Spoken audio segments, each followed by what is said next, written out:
Hey everybody, Pete with Optics for Birding here again, and welcome to part 3 of our buying guide series. Thank you everybody who's watched our first 2 parts so far. Today we're going to be focusing on, no pun intended, focusing and depth of field.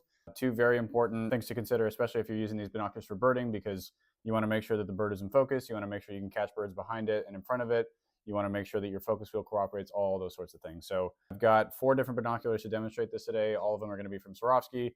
3 of them are in their NL Pure series, and we have their EL 10x42 as well. So other than that, I've got the NL 10x42, the NL 10x32, and the NL 8x32 to demonstrate this. So let's get into it. Depth of field and focusing.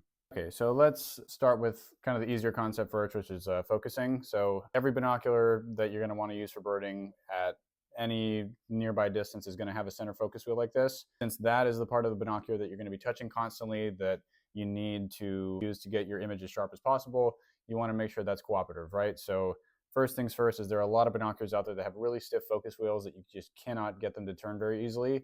And when you're looking at objects that are, at 10 feet and all of a sudden you want to go to 20 feet or 25 feet or vice versa, that speed of focus is really going to influence whether you can catch a glimpse of the bird of a lifetime or if it's going to go away and never be seen again, right? So one of the main differences between Swarovski's EL and NL Pure binoculars is that the focus wheel on the EL, number one, it's a lot slower. So it takes quite a few more turns to get from those near to far distances or vice versa, like I talked about. With the NL Pure, it's much, much faster. So as you turn the focus wheel, you can see the focus change a little bit more quickly, especially if you're looking at things at nearby distances. On top of that, the position that the focus wheel is located in, and am I being picky? Of course I am, but when you're spending this kind of money, when you're investing in one of your hobbies that you take really seriously, I think it's worth looking at every detail. Just the way that the focus wheels are shaped and where they're positioned, it makes it a lot easier to turn the NL Pure's focus wheel than the EL. So whenever you're comparing any binoculars, if you're in a shop, if you're looking at them online, you really want to focus on, does the focus wheel, number one, turn responsively as I move my finger back and forth, or does it give me a lot of trouble? Do I have to really force it and put a lot of elbow grease into it? The second thing is, you want to make sure it's located in a position that is easy to access. So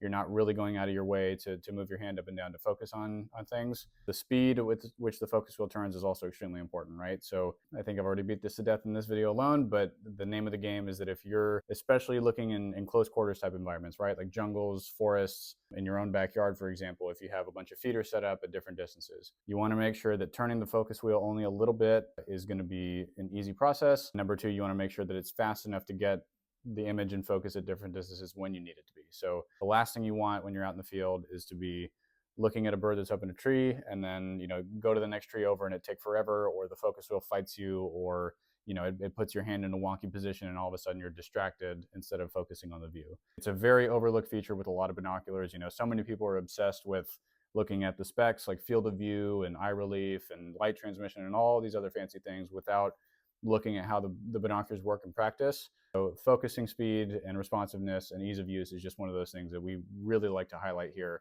especially for birders. For hunting and astronomy, you can't really make the same argument, because if you're looking exclusively at long distances and not touching the focus wheel very much, or you don't need it to be that quick because you're looking at a star that's not really moving, you don't need that fast focus as much as you would if you're in a birding environment or if you're looking at insects especially, because when you're looking at those nearer distances, that's where it really comes into play a lot more. So now let's move on to depth of field. So a lot of you photographers that are looking on our page might know that depth of field is something that tells you, as you focus on an object, how in focus is the foreground and the background. Before I get eaten alive in the comments, I do want to say, there are a few different definitions of depth of field. Some people call it depth of focus.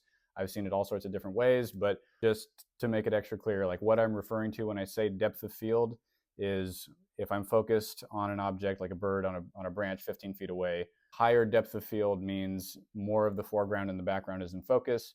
Lower depth of field or narrow depth of field, whatever you want to call it, means that only that focal plane is in focus and then the foreground and the background are more blurry. So with photography, a lot of you might be familiar with that. When you increase your aperture, you do tend to blur out the background and the foreground. And in a lot of photography settings, when you're focusing on a person or a product or something that you're taking a photo of, you don't want somebody viewing the photo to get distracted by the foreground and the background, right?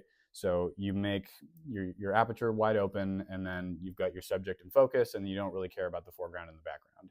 On the other hand, there are plenty of instances where you do want the foreground and the background in focus, and birding tends to be one of those. So depth of field, one of the things to look out for when you're comparing binoculars is, does one make it a lot easier to catch birds that are moving in the foreground and the background than the other? Because if so, that might be worth gravitating more towards that binocular.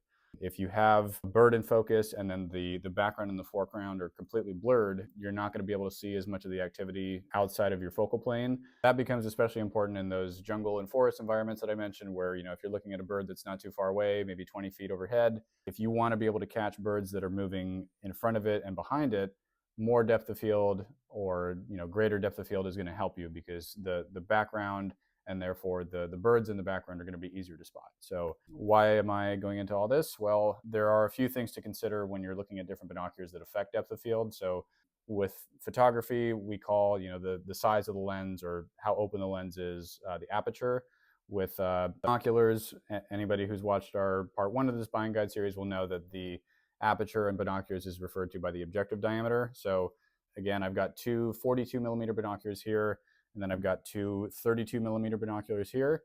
Again, when you increase your aperture, you're going to narrow that depth of field a little bit, just like with photography. So what that translates to is, if you have a bigger binocular, like a 42 millimeter lens on these guys, these are going to have a shallower or a lower depth of field than their smaller counterparts. If one of your main purposes of the binocular is to be able to catch birds that are moving at any distance, whether it be in the focal plane or behind it or in front of it a little bit, you might want to consider a smaller binocular, because that is going to increase your depth of field slightly. It really just depends on whether you're exclusively looking at those nearer distances or further away. That in some cases is going to take precedence over the brightness that you get with the larger lenses. So it really is a personal decision for you to make.